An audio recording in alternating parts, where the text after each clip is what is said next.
지금까지 KBS 뉴스 광장을 1TV와 동시에 들으셨습니다. 지금 시각 6시 15분입니다. KBS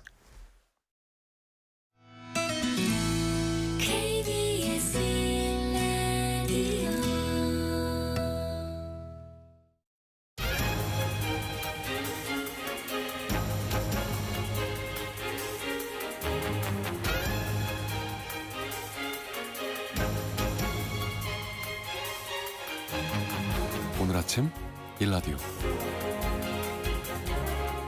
안녕하십니까. 오늘 아침 일라디오 아나운서 정은혜입니다. 강원도를 비롯한 전국 곳곳에 많은 눈이 내렸는데요. 쌓인 눈이 채 다 녹기 전에 계절은 얼었던 땅이 풀리는 해빙기에 들어서 있습니다. 이 시기는 겨우내 꽝꽝 얼어붙었던 땅이 녹으면서 지반이 약해지는 시기인데요. 이번처럼 눈이 많이 내린 뒤엔 수분이 지층 사이로 스며들어서 붕괴나 침하 같은 사고 위험이 더 높아질 수 있다고 합니다.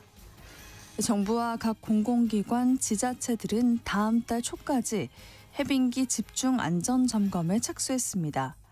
다음 달 초까지 전국의 취약시설을 살핀다고 하는데요. 특히 농어촌 지역에서 주의 깊게 보셔야 할 곳들이 있습니다. 한국농어촌공사에서는 전국의 저수지 제방과 옹벽, 급경사지를 집중적으로 점검할 계획인데요. 중앙부처와 민간 전문가가 합동 점검을 진행하고요. 위험이 발견되면 즉시 시정이나 보수 보강도 진행한다고 합니다.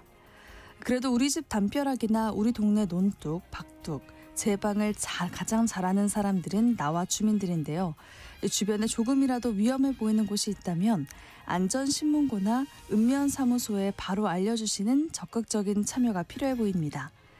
3월 4일 수요일 오늘 아침 일라디오 출발합니다.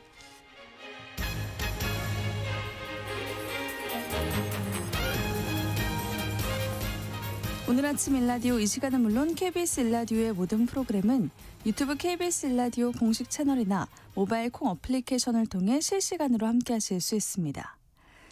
수요일 시간에는 농수산 뉴스 모아서 전해드리고요. 이제는 민생이다 시간에는 올해 새롭게 달라진 햇살론 제도 변화와 이용 방법에 대해서 말씀 나눠보겠습니다. 또 장수직업 시간에는 새롭게 직업과 직무를 만들어내는 창직에 대해서 알아볼게요. 청취자 여러분들이 참여하실 수 있는 오늘의 퀴즈 드립니다. 중동 정세가 불안해지면 늘 언급되는 곳이 있죠. 우리나라로 들어오는 중동산 원유의 대부분도 이 좁은 해협을 통과해야 하는데요. 이란이 이 해협 봉쇄를 선언하면서 우리 선박도 약 40척 발이 묶여 있다고 합니다. 이 길이 막혔다 뚫렸다 하면 앞으로 국내 기름값 폭등과 물가 상승을 피하기 어려워질 텐데요. 지리적으로 에너지 안보와 직결되어 있는 이곳은 어디일까요? 자, 보기 드리겠습니다. 1번 호르무즈 해협, 2번 대한해협. 추첨을 통해서 농촌진흥청에서 제공하는 흑삼 세트를 한 분께, 향긋한 커피 드실 수 있는 모바일 커피 쿠폰 4분께 드리겠습니다. 방송에 참여하실 분들은요. 단문 50원, 장문 100원이 드는 유료 문자 샵 9730, 샵 9730으로 보내주세요. 유익한 정보와 살아있는 이야기가 있습니다. KBS 오늘 아침 일라디오.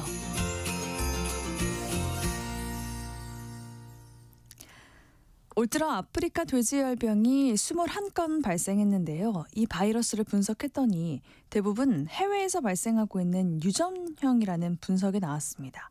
이 소식을 비롯한 오늘 농수산 뉴스 살펴볼게요. 농검연신문 이진호 기자입니다. 안녕하세요. 네, 안녕하십니까? 네, 지난주에 돼지 혈장 단백 제품에서 바이러스가 검출되면서 우려가 커졌다는 소식 전해드렸습니다. 이번에는요, 그간 발생한 바이러스를 분석했더니 대부분 해외에서 발생한 유전자라는 결과가 나왔다고요? 그렇습니다. 올 들어 1월 16일부터 현재까지 총 21건 아프리카 돼지열병이 발생한 것으로 집계가 돼 있는 상황입니다. 아프리카 돼지열병 중앙사고수습본부가 이들 중에 20개 농장에서 발생한 유전자를 분석을 했는데요. 네. 그렇게 했더니 기존 발생 지역이었던 포천에서 발생한 2건을 제외하고 나머지 18건이 해외 유래 유형으로 추정이 됐다 이렇게 밝혔습니다. 기존에 국내에서 발생한 유형은 IGR 2형인데 포천 두 곳에서는 이게 나왔고요. 나머지는 IGR 1형으로 해외에서 발생하고 있는 그런 유형인 것으로 확인이 된 겁니다. 네, 그렇군요. 해외에서 유입된 걸로 보는 게 이번이 처음인 건가요? 꼭 그렇지는 않습니다. 앞서 말씀드린 것처럼 20건 넘게 검사했는데 2건을 제외한 나머지가 IGR 1형인데 이 유형의 바이러스가 이번에 처음 확인된 건 아닙니다. 이게 언제 있었나 하면 2023년 김포에서 발생한 건에서 딱 한 번 이게 나왔는데요. 네.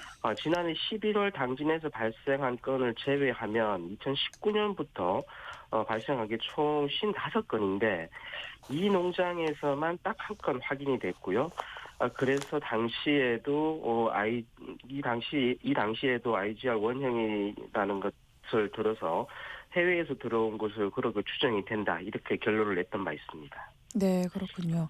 수의학계에서는 바이러스에 대해서 전장 유전자 분석을 빨리 해야 역학관계를 과학적으로 들여다볼 수 있다라고 주장을 해왔는데 이게 전장 유전자라는 게 뭐죠? 이게 전장 유전자 분석이라는 게 바이러스의 유전체를 모두 분석을 하는 것이고요. 이게 이루어지면은 다른 곳이나 그리고 또 정보가 공유가 된다면은 다른 나라에서 확인된 바이러스와의 이 상동성을 분석할 수 있기 때문에 이런 주장이 나오고 있는 겁니다. 네. 일단 1월 16일 강릉에서 발생한 것부터 시작해서 2월 3일 창녕에서 발생한 것까지 총 7건에 대한 전장 유전자 분석은 끝이 나서 중수본이 그 결과를 발표를 하기도 한 상황입니다. 네, 그럼 그 결과가 어떻게 나왔습니까? 앞서 말씀드린 7건 바이러스를 분석했더니 이 중 포천건을 제외한 6건이 지난해 11월에 충남 당진에서 발생한 농장의 바이러스와 99.99% 일치했다. 이렇게 중수본이 밝혔는데요. 이 정도 상동성이면은 사실상 수의학계에서는 거의 같은 바이러스다. 이렇게까지 보는 수준입니다. 그리고 혈장 단백 제품 그리고 배합사리 제품에 대해서 농장 종사자의 의복, 또 손, 핸드폰, 작업화 등 그리고 또 일부 발생한 농장 간 사료 운반 차량 등에서도 바이러스가 검출이 됐다고 하니까 이번 아프리카 돼지열병 바이러스의 발병 원인이 하나가 아니라 여러 가지 요인이 복합적으로 작용한 것이 아닌가 이렇게 생각이 되는데요. 일단 문제가 된 혈장 단백 제품 그리고 배합사료는 모두 거둬들인 상황이니까 추가적인 양상을 좀 지켜보면 추이가 보이지 않을까 싶습니다. 네. 가축 전염병 특별 방역 대책 기간도 한 달 더 연장이 됐다고 하죠. 그렇습니다. 이거 아프리카 돼지열병뿐만 아니고요. 고병원성 주류인플루엔자 그리고 구제까지 계속 이제 발생하고 있는 상황이어서 중수본이 지난달 말까지였던 특별 방역 기간도 한 달 더 연장해서 이달 3월까지 운영하기로 했습니다. 네. 이달 세 가지 질병 모두 여전히 발생 우려가 있는 상황이니까요. 농가에서는 강력한 차단 방역 조치 유지하셔야겠고요. 또 각 지자체와 공동 방재단 등에서도 소독 작업에 좀 철저를 기해야겠습니다. 네, 다음 소식 살펴보겠습니다. 지역경제 활성화 정책의 일환으로 농식품부가 농촌 관광 가는 주간이라는 제도를 운영해 오고 있는데요. 그간 가시적인 성과가 나왔다면서 올해부터는 연중 운영하기로 했다는 소식입니다. 일단 농촌 관광 주간이라는 게 어떤 사업이죠? 이게 지난해부터 시범 운영하고 있는 사업인데요. 이 농촌 관광 가는 주간이 가시적인 성과를 거뒀다며 말씀하신 대로 농식품부가 올해부터 연중 확대해서 운영한다 이렇게 밝혔습니다. 이게 구체적으로 뭐냐 하면 요즘 회의들 많이 나가시는데요. 굳이 회의가 아니더라도 우리 국민들이 여가를 즐기거나 여행을 하는 목적지를 농촌으로 좀 하도록 유도를 하면서 농촌 지역 경제 활성화에 좀 힘을 불어넣자 이런 차원의 시작이 된 것입니다. 이걸 이용하는 소비자들에게는 할인 혜택이나 이벤트 등을 통해서 다양한 혜택을 주고 많은 사람들이 농촌 지역에서 여가를 즐기도록 하려는 정책 사업이다 이렇게 보시면 될 것 같습니다. 네, 다양한 사업들이 있나 봐요. 그렇습니다. 이게 3월 이후부터 계절별로 연중 운영할 계획이라고 하는데 이 농촌 관광 주간 이 매월 둘째 주에 정기적으로 운영이 됩니다. 우선 3월에는 농촌 관광 종합 포털인 웰촌 홈페이지에서 봄 특집 농촌 관광 정보가 순차적으로 업데이트 된다고 하고요. 그리고 4월 이후부터 본격적인데 관광 상품 할인하고 또 이벤트가 대폭 강화될 예정이라고 합니다. 여러 내용들이 있는데 이 30%에서 최대 50%까지 할인되는 상품도 있고요. 또 일정 금액을 할인해주는 상품도 있으니까 앞으로 자세한 내용 정보, 참여 방법 같은 경우는 이달 둘째 주부터 농촌관광포털인 웰촌에서 확인하실 수 있습니다. 네, 끝으로 한 가지 더 살펴보겠습니다. 올해부터 부가가치세를 환급받을 수 있는 농업용 기자재가 늘어난다는 소식인데요. 어떤 품목들에서 환급을 받을 수 있나요?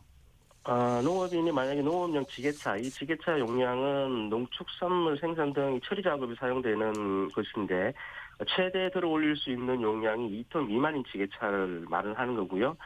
그리고 콩나물 두절기와 이제 재배 용기를 구매할 경우에 부가가치세 환급을 받을 수 있게 됩니다. 그리고 부가가치세 사후 환급을 신청할 때 내야 하는 서류로 농업인 등의 확인서가 있는데요. 이 외에도 농업 경영 등록 확인서를 제출할 수도 있도록 하면서 이 사후 환급 절차 편의성도 높였다고 합니다. 네, 다양한 소식 잘 들었습니다. 농어민신문 이진우 기자였습니다. 고맙습니다. 감사합니다.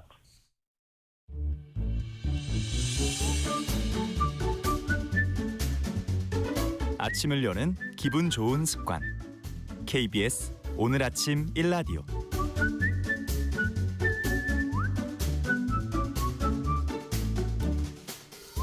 올해 서민들의 살림살이와 직결된 서민금융 햇살론 제도가 대폭 개편됐습니다. 금리는 더 낮아지고 이용은 더 편해졌다는데요.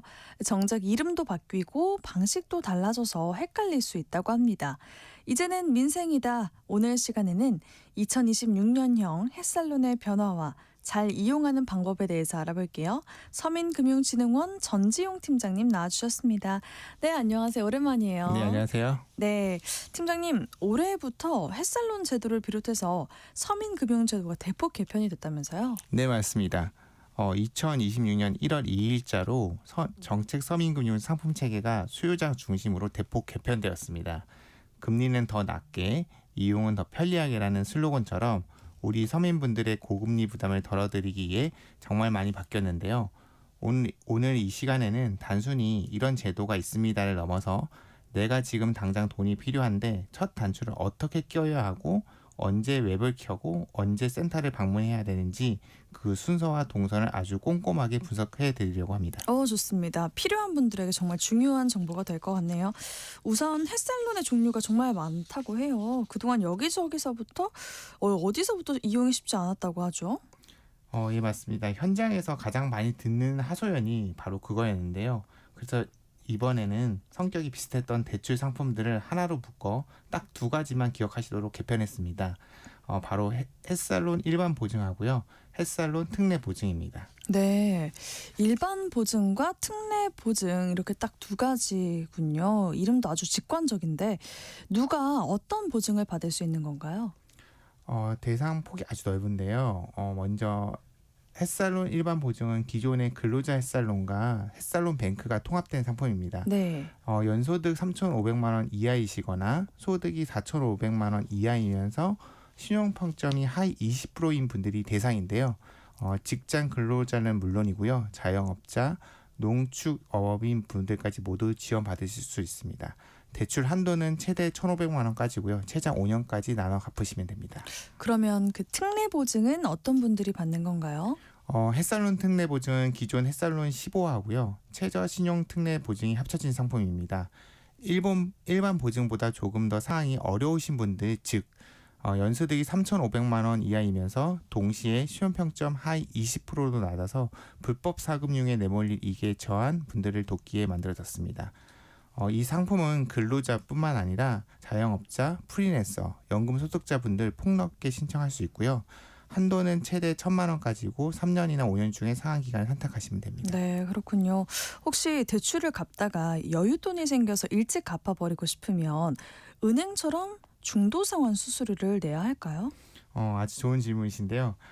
햇살론 일반 보증하고 특례 보증 모두 중간에 일찍 갚으셔도 중도상환 수수료가 100% 면제됩니다. 언제나 부담 없이 빚을 털어낼 수 있는 건데요. 네. 여기서 꿀팁을 하나 말씀드리자면요.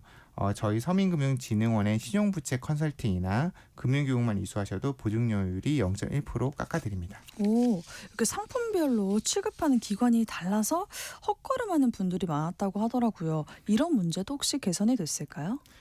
많이 개선됐는데요. 일반 햇살론 일반 보증하고 특례 보증 모두 서민금융진흥원과 협약된 전 금융업권에서 취급하도록 개선했는데요. 네. 쉽게 생각하시면 신한은행이나 국민은행 등 시중은행은 물론이고요. 상호금융, 저축은행까지 사실상 여러분이 이용하시는 모든 금융권에서 상담받을 수 있습니다. 당장에 내 주거래 은행에 가도 되나 걱정 마시고 편하게 방문하시면 됩니다. 네. 그럼 바로 은행 창구로 가서 상담을 받으면 될까요? 아니요, 은행부터 가시면 안 됩니다. 헛걸음을 하실 수 있어요. 첫 번째 순서이자 가장 중요한 1단계는 바로 스마트폰을 켜시고 네. 서민금융 이따 앱에서 접속하시는 건데요. 내 소득과 신용도를 먼저 상품을 조회를 하시면 어떤 상품을 받을 수 있는지 한도는 얼마인지 사전에 간편하게 통합 조회가 가능합니다. 여기서 조회를 해보시면 길이 두 갈래로 갈라지는데요. 네. 어떻게 두 갈래로 나뉘는 거죠? 첫 번째 길은 비대면 또는 은행 방문 코스입니다. 웹에서 조회해보니 햇살론 일반 보증 대상자이거나 햇살론 특례 보증 중에서도 은행에서 바로 심사가 가능한 위탁 보증 대상자라고 나오시는 분들인데요.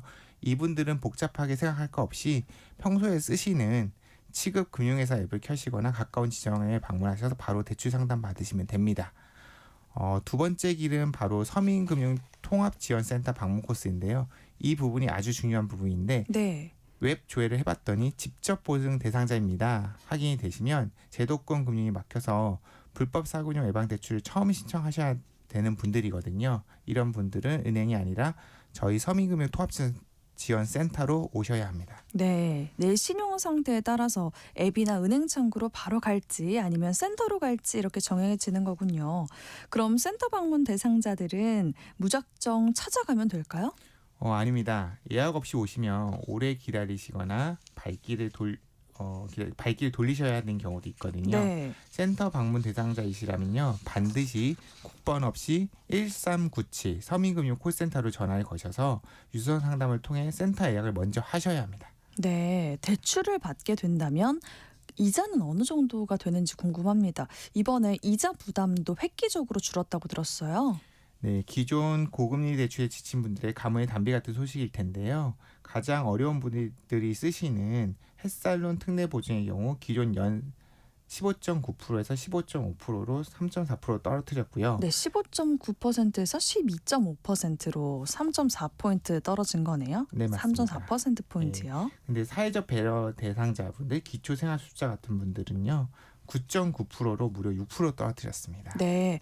오, 이거는 꽤 체감이 클 수 있겠네요. 여기서 끝이 아닌데요. 진짜 혜택은 성실 상한에 있습니다. 햇살론 특례 보증은 연체 없이 꾸준히 잘 갚으시면 보증료율을 최대 또 3%까지 깎아드립니다. 네. 그래서 처음에 12.5% 시작하셨어도 나중에 최종 9.5%까지 내려가게 됩니다. 그렇군요. 혹시 성실하게 갚던 분이 질병이나 소득 감소 등의 불가피한 사유가 생기면 최대 2년까지 원금 상환을 유예해드리는 안전장치도 마련되어 있습니다. 네, 끝까지 책임진다는 느낌이 드네요. 불법 사금융 예방을 위한 대출은 어떻습니까? 불법 사금융 예방 대출 역시 금리가 연 12.5% 인하됐는데요. 가장 파격적인 제도는 바로 상한 경력금 제도입니다. 즉 이자 페이백 제도인데요. 네. 만기 전에 대출금을 전액 완제하시면 그동안 납부하신 이자의 절반을 고스란히 돌려드립니다. 그리고 이렇게 한 번에 성실하게 갚고 나신 분들이 나중에 또 급전이 필요해 재대출을 받으시는 경우에 저희가 믿고 연 4.5%로 다시 빌려드립니다. 꼭 기억해 두시기 바랍니다. 네, 근데 팀장님 스마트폰으로 다 되는 시대잖아요. 신용도가 낮거나 또 어려운 분들은 굳이 센터로 오시라고 하는 이유가 있는지 궁금해요. 이게 번거롭지 않을까요? 정말 예리한 질문이신데요. 번거롭게 해드리려고 절대 하는 거 아닙니다. 오히려 가장 절박한 분들이 때문에 직접 모시고 복합 지원을 해드리기 위해서 오시게 하는 겁니다. 네네. 복합 지원이라면은 그 대출 상담 말고 또 다른 걸 해주는 건가요? 예, 맞습니다. 빚을 밀리고 신용도가 낮아져 불법 사금 직전까지 가신 분들에게 단순히 100만 원에서 200만 원 빌려드린다는 게 근본적인 문제에 해결이 되지 않습니다. 네. 그래서 센터에 방문하시면 대출 상담과 동시에 3가지 처방전을 함께 나가는데요. 첫 번째로는 고용 연계, 일자리가 없으시다면 고용노동부의 프로그램을 연계해드리고 있고요. 둘째로는 채무조정인데 이미 연체 중이거나 빚이 있다면 신용회복위원회 등과 연계해 이자를 감면하거나 상한 유예를 돕도록 해드리고 있습니다.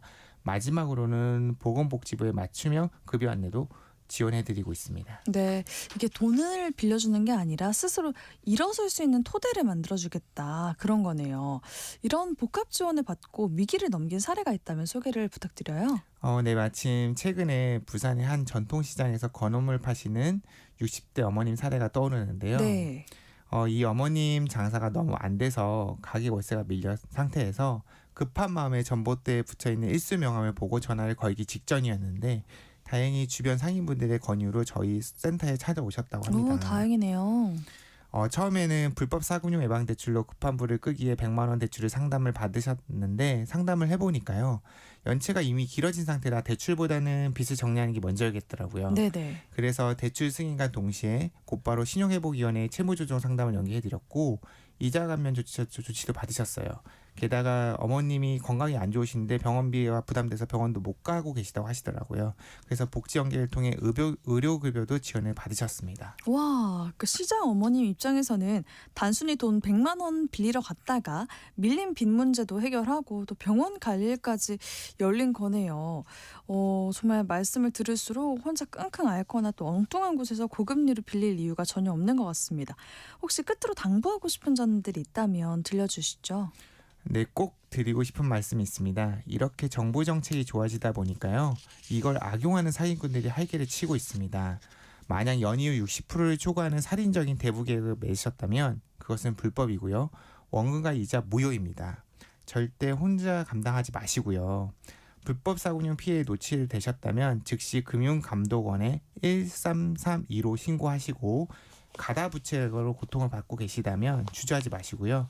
서민금융진흥원에 1397 또는 신용회복위원회 1600에 5500번을 연락해 주시기 바랍니다. 네, 각종 금융기관들의 광고처럼 헬살론 관련해서 보내는 문자가 많은 것 같습니다. 이런 문자도 다 주의해야 하는 거죠? 네, 저희 서민금융진흥원에서는 개인에게 먼저 대출 권유 문자를 절대 보내지 않습니다. 네. 지금 받으신 문자들은 100% 기간을 사칭한 불법 광고이니까요. 절대 링크를 누르거나 연락하지 마시기 바랍니다. 네, 이런 햇살론과 서민금융 제도에 대해 알아보실 분들이 서민금융 있다 앱으로 조회하시거나 문의전화 1397번 기억하시면 좋겠습니다. 서민금융진흥원 전지용 팀장님과 함께했습니다. 고맙습니다. 네, 감사합니다.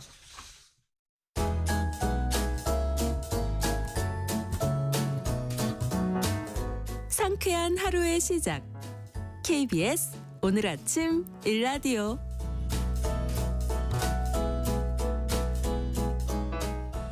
직장은 나와도 평생 직업이 필요한 시대를 위한 장수 직업 시간입니다. 요즘 같은 불경기에 취업은 너무 어렵고요. 창업을 하자니 자본도 문제지만 너무 위험할 것 같아서 더 두렵기도 하죠. 그래서 취업과 창업 사이에 주목해봐야 할 또 하나의 길이 있는데 바로 창직입니다. 오늘은 중장년층들이 이 창직을 어떻게 준비할 수 있는지에 대해서 자세히 알아볼게요. 커리어 비전 최진희 대표님 나오셨습니다. 안녕하세요. 네, 안녕하세요. 네, 이 창직에 대한 교육도 많이 있는 것 같더라고요. 먼저 창직의 개념부터 설명 부탁드립니다. 네, 창직은 기존에 있는 직업에 취업하는 것도 아니고 창업과도 완전히 다른 개념입니다. 기존의 직업을 변형하거나 아예 새로운 직업이나 직무를 스스로 만들어내는 창조적 활동을 창직이라고 합니다. 네. 좀 더 이제 쉽게 비유를 한번 해보자면 우리가 취업은 남이 차려놓은 밥상에 앉는 것이고 창업은 식당을 내가 차리는 것이고 네. 창직은 이 세상에 없던 메뉴를 개발해서 그 메뉴로 먹고 산다라고 생각하시면 될 것 같습니다. 네. 요즘 이제 두쫀쿠가 가고 봄동 비빔밥이 또 SNS에서 난리지 않습니까? 맞아요. 저도 이제 유튜브를 통해서 이 봄동 비빔밥에 대해서 자꾸 검색하고 보고 있는데요. 이런 봄동 비빔밥을 컨텐츠로 해서 동영상을 만들고 있는 유튜브 컨텐츠 기획자도 과거에는 없었지만 지금은 하나의 직업이 된 창직의 하나라고 보시면 됩니다. 창직은 단순히 창업을 하거나 프리랜서가 되는 것을 말하는 건 아닙니다. 기존에 이미 존재하는 직업을 선택하는 것이 아니라 아직 사회에 이름이 붙여지지 않은 영역에 내가 새롭게 이름을 붙이고 새롭게 정의하는 직업을 창직이다라고 보시면 되겠습니다. 네, 이렇게 새로운 일을 탄생시킨다는 게 취업이나 창업보다 더 어려울 수도 있는데 더욱이 중장년층들이 이 창직에 주목을 해야 할 이유가 있을까요? 네, 특히 우리 중장년층 같은 경우 창직에 더 고민하고 더 들여다봐야 되는데요. 우리가 단순히 재취업을 하기 어려워서 창직을 보는 게 아니라 네. 이 사회적 구조가 다르기 때문에 창직에 눈여겨보시는 게 좋을 것 같습니다. 뭐가 다른 걸까요? 먼저 첫째는 이제 노동시장의 구조가 다르다고 볼 수 있는데요. 청년은 우리가 기업에서 청년을 뽑을 때는 가능성을 보고 채용을 하지 않습니까? 네네. 하지만 중장년 같은 경우 특히 경력직의 경우에는 성과를 위주로 뽑고 있습니다. 그러다 보니까 중장년 분들이 퇴사 후에 다시 재취업을 하려고 할 때는 내가 과거에 얼마나 성과를 냈는지가 가장 중요하고 그 영역으로 갈 때는 괜찮지만 그렇지 않고 내가 새로운 분야로 뭔가 도전한다고 할 때는 이 영역이 재취업의 폭이 너무 좁아질 수밖에 없기 때문에 이 구조적으로 중장년들은 오히려 취업보다는 재취업보다는 이제 장직 쪽으로도 눈을 한번 돌려보는 것도 괜찮을 것 같고요. 네. 그리고 또 두 번째로 이제 창업 같은 경우는 만만치 않지 않습니까? 그쵸. 너무 어렵고 통계에 따르면 창업 기업의 5년 생존율이 33.8%에 불과하다고 합니다. 세 번 중에 2번은 실패한다는 뜻이죠. 네. 게다가 이제 점포 임대라던가 인테리어, 재고 확보 등 이런 초기 자본이 상당히 필요하다 보니까 창업을 하려고 해도 좀 부담이 되는 건 부담되죠. 사실입니다. 네. 그리고 우리가 이제 중장년 같은 경우 창직에 주목해야 될 세 번째 이유는 경험은 많지만 이 직무 이름이 현재 사라지고 점점 사라지고 있는 게 많습니다. 중장년은 경험이 풍부하거든요. 네네. 다만 문제는 그 경험을 담을 기존 직무의 자리가 점점 줄어들고 있다는 것인데요. 예를 들자면 과거에 내가 했던 일 중에 공정관리 경험이 있다던가 조직 갈등 중재 경험이나 고객 민원 대응 노하우 이런 것들을 갖고 있는데 기업 안에서는 그게 중요하다는 건 알지만 우리가 채용 공고를 보면 채용 공고 안에 이런 조직 갈등 중재 경험 있는 분, 뭐 공정관리 경험 있는 분 이런 것이 채용 공고에 나오진 않거든요. 네네. 직무는 중요하지만 공고에서는 이게 빠져있는 이런 직무들이 상당히 많습니다. 특히 중소기업이나 스타트업 같은 경우는 갈등 관리 전문가가 없습니다. 네. 그런데 이제 요새 세대의 갈등 뭐 이렇게 있다 보니까 그 조직 내에서 직원들 간의 갈등이거나 거래처와의 갈등이거나 이런 것들을 좀 중재해 줄 전문직은 없거든요. 그래서 이런 틈을 좀 타서 우리 중장년 분들이 현장 커뮤니케이션 코디네이터라는 이런 직무를 만들어낼 수가 있습니다. 그리고 고객 민원 응대 경험이 있다면 네. 우리가 고객 경험 개선 파트너라는 직업을 만들어낼 수가 있습니다. 중장년들은 이런 감정 조절 능력과 위기 대응 경력이 되게 강력한 자산이기도 하거든요. 네. 그렇기 때문에 이런 것들을 바탕으로 해서 우리가 이제 민원을 분석하거나 응대 스크립트를 개선시키고 재발 방지 프로세스를 설계할 수가 있습니다. 그래서 이런 중장년들의 창직은 바로 이러한 변화의 틈새에서 나만의 기회를 찾는 방법이다라고 보시면 될 것 같습니다. 네. 그런데 이 창직과 창업은 뭔가 새로 시작한다는 점에서 좀 비슷한 것 같기도 해요. 어떻게 다른 건가요? 좋은 질문입니다. 창직이 창업 아니야? 이렇게 생각하시는 분들도 계시거든요. 그리고 이제 많이 헷갈려 하실 수 있을 것 같습니다. 네. 창업은 기존에 검증된 비즈니스 모델을 가지고 사업체를 차리는 것을 우리가 창업이라고 하죠. 그래서 뭐 카페를 한다던가 배달 음식점을 한다던가 쇼핑몰처럼 이미 시장에서 수요가 확인된 분야에 뛰어드는 것을 우리가 창업이다라고 하고, 그래서 창업하는 분들은 어떤 가게를 차리지? 이게 이제 핵심 질문이거든요. 네. 어떤 걸로 창업을 하지? 어떤 가게를 차리지? 이렇게 생각을 하고 있는데요. 반면에 창직은 세상에 아직 없거나 희귀한 직업 자체를 새롭게 만들어내는 일입니다. 내가 가진 능력이나 내가 가진 관심사로 어떤 가치를 줄 수 있지라는 게 핵심 질문입니다. 네네. 그래서 창업은 어떤 가게를 차릴까라고 하면 창직은 어떤 가치를 줄 수 있지라는 이렇게 개념이 조금 다른데요. 또 하나의 중요한 차이를 보면 아무래도 초기 자본입니다.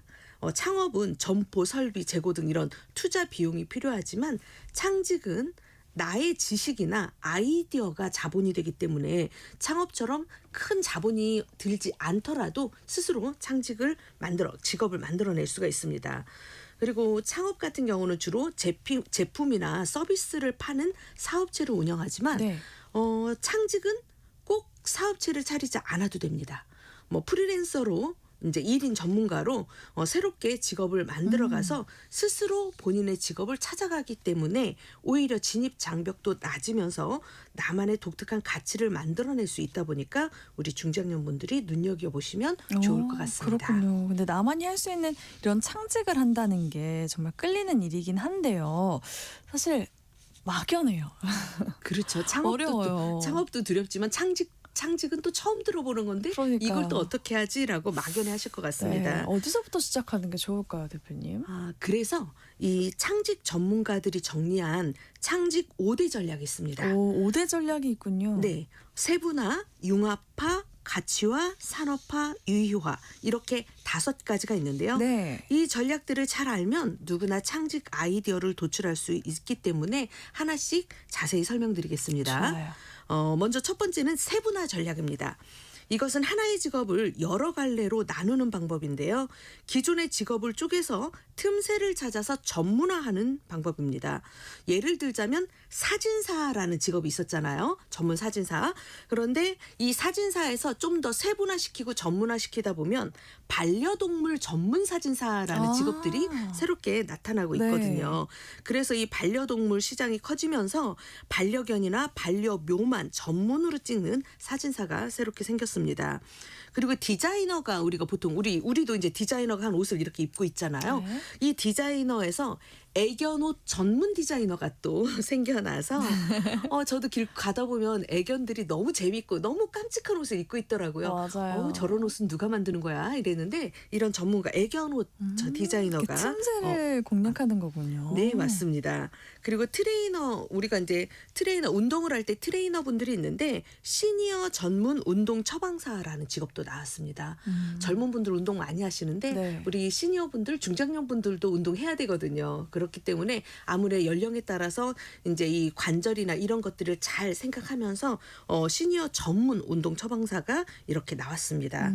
그래서 이처럼 이런 기존 직업에서 틈새를 파고들어서 본인만의 이런 초전문가가 되는 전략이 바로 세분화 전략이다라고 하실 수 있을 것 같고요. 네. 이렇게 이제 큰 시장에서 치열하게 경쟁하기보다는 좀 작지만 깊은 시장을 선점하는 것도 핵심입니다. 그래서 이런 세분화 전략은 나만이 할 수 있는 것을 찾는 것이 중요합니다. 네, 세분화 전략, 5대 전략 중에 한 가지 말씀을 주셨는데 두 번째는 뭘까요? 두 번째는 융합화 전략입니다. 세분화하고는 반대로 서로 다른 분야를 결합해서 새로운 직업을 만드는 건데요. 우리가 1 더하기 1은 2 이렇게 하잖아요. 네네. 그런데 이제 이 융합화 전략은 A 플러스 B는 C야. 새로운 직업이 나오는 거예요. 두 개를 융합했는데 새로운 직업이 나오는 거죠. 네. 대표적인 예가 음악 치료사입니다. 그래서 음악과 심리 치료가 만나서 탄생한 게 음악 치료사라는 네. 새로운 직업이 나온 거죠. 최근에는 AI와 이런 기존 직업이 융합이 활발해지면서 AI 프롬프트 디자이너라던가 AI 디지털 마케터 같은 직업들이 나오기도 했고요. 특히 우리가 이 융합화 전략은 그동안 쌓아온 탄탄한 경력에 내가 가슴 뛰는 취미나 가슴 뛰는 관심사를 결합해서 제2의 인생 2막을 준비하는 중장년들이 도전해 보기에는 가장 좋은 방법이 바로 이 융합화 전략입니다. 네. 융합화 전략의 경우에 자신의 경력을 살려서 취미나 관심사를 결합해서 창작할 수 있을 것 같은데 이 창직의 예를 좀 들어주시면 더 이해하기 쉬울 것 같아요. 네, 우리 중장년분들이 풍부한 경험을 갖고 계시잖아요. 네. 내가 그동안 업무했던 경험 경험과 살아왔던 그 경험과 경력과 거기에 내가 좋아하는 취미와 관심사를 융합한 창직의 예시를 한번 들어드릴 텐데요. 네. 먼저 내가 과거에 금융이나 재무 업무를 했다라고 하면 나는 과거에 금융, 재무, 돈과 관련된 일을 했었는데 취미는 여행이었어 라고 하면 이런 분들은 시니어 해외 살기 컨설턴트라는 직업을 할 수 있습니다. 정말 좋은데요? 괜찮죠. 제가 해보고 싶네요. 그죠. 이민도 가고 많이 하시잖아요. 네. 그래서 시니어분들이 해외살이를 하려면 이제 한 달 살기도 좀 많이 하실 텐데 어떻게 준비해야 될지도 모르고 돈을 얼마나 드는지도 모르겠고 이런데 이때 시니어 해외살기 컨설턴트가 이런 여행지를 소개해 줄 뿐만 아니라 현지의 물가나 세금 그리고 연금 수령하는 방법이나 환율 좀 더 현실적인 재무 플랜을 짜주면 좋을 것 같습니다. 네. 과거에 내가 했던 업무가 간호나 보건 관련 업무를 하셨다면 그런 경력에 빗대어서 반려동물을 내가 키우고 있다. 이런 분들은 반려동물 호스피스 코디네이터라는 직업을 창직을 할 수가 있습니다. 오랜 기간 사람을 돌보던 의료적 이런 감각과 지식을 살려서 노령 반려동물을 케어하는 거에 접목시키는 겁니다. 네. 우리가 노령동물의 통증 완화하는 환경을 조성한다거나 아니면 보호자가 이런 펜로스 증후군을 극복할 수 있도록 심리적인 상담까지 도와주는 전문가가 될 수도 있습니다. 네, 그러게요.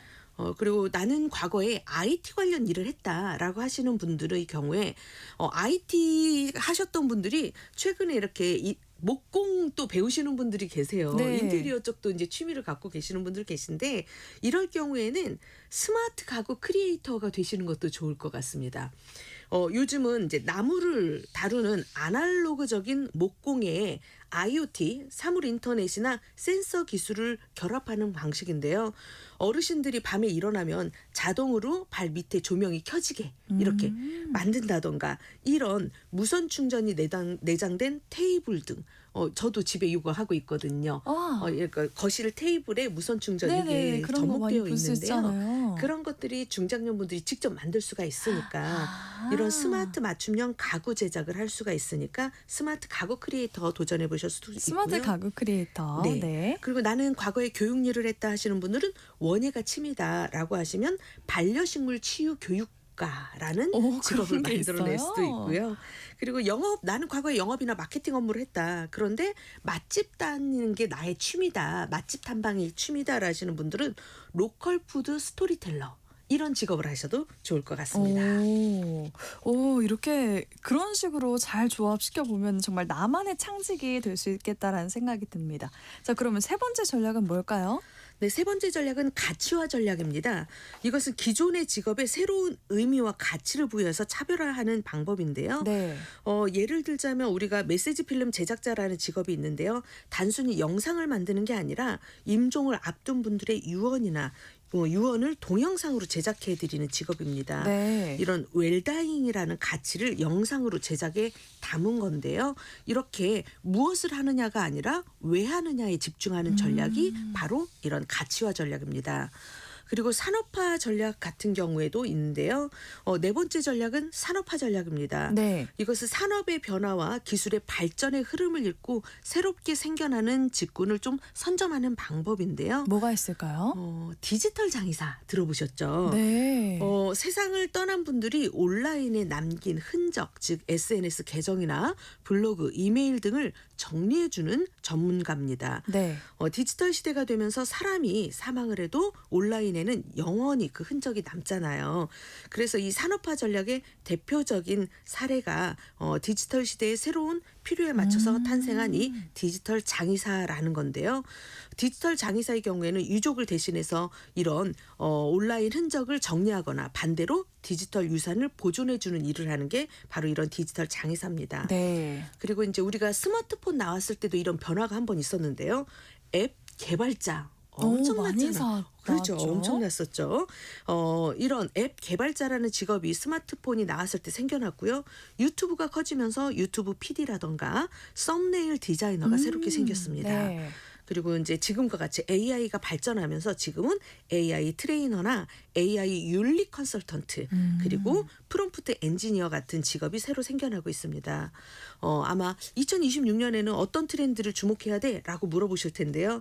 AI 에이전트나 그리고 멀티모달 AI 그리고 시니어 라이프 케어 같은 것들이 우리가 트렌드로 좀 잘 유심히 보시면 좋을 것 같고요. 네. 평소에 뉴스라든가 트렌드 리포트를 꾸준히 보면 앞으로 어떤 직업이 필요해질지 볼 수 있을 것 같습니다. 네, 마지막 유희화 전략 짧게 소개해 주시죠. 유희화 전략은 새로운 직업보다는 기존의 직업을 즐겁게 만드는 겁니다. 왜 대전에 빵택시가 있었잖아요. 네네네, 그런 것처럼요. 그렇게 일반 택시가 있는데 빵택시는 대전 시내 유명 순례하면서 재미있게 하는 거고요. 네. 우리가 그 숲 해설사가 있다면 그냥 숲 해설만 해주는 게 아니라 캐릭터라던가 숲의 모습, 옷을 입고 와서 재미있게 개그를 한다던가 스토리텔링을 해서 해주는 거를 우리가 유희화다라고 할 수 있으니까 네. 기존 직업을 내가 어떻게 재미있게 표현할 수 있을까 이렇게 생각해 보시면 우리가 하나의 창직이 또 될 수가 있습니다. 네, 좋습니다. 문이 없다면 문을 만들면 된다고 하잖아요. 오늘은 취업과 창업 사이에 또 하나의 문, 창직에 대해서 알아봤습니다. 커리어 비전 최진 대표님과 함께했습니다. 고맙습니다. 감사합니다. 네, 오늘의 퀴즈 정답은 1번 호르무즈 해협이었습니다. 4003님, 걱정이 태산이네요. 기름값 오르면 물가 상승에 생활이 더 힘들어질 텐데 답은 1번입니다. 라고 보내주셨고요. 3375님, 정답 1번 호르무즈 해협. 안녕하세요. 항상 잘 듣고 있습니다. 오늘 우리 집 소풍 가는데요. 김밥 싸고 있어요. 라고 보내주셨네요. 소풍 잘 다녀오세요. 7406님, 안녕하세요. 1번이고요. 어제 기름을 채우러 갔더니 벌써 80원 정도 올랐더군요. 얼마나 더 오르려는지 수고하세요. 라고 보내주셨습니다. 1854님, 1번 호르무즈 해협. 어제 개기월식은 건물에 가려 못 봤지만 일어나 보니 맑은 보름달이 떠있네요. 창가를 통해 들어오는 달빛이 너무 예뻐요. 라고 보내주셨습니다. 고맙습니다. 네, 저희가 중복 당첨 여부 확인 후에 홈페이지에 당첨자 올려놓을게요. 오늘도 좋은 하루 보내세요.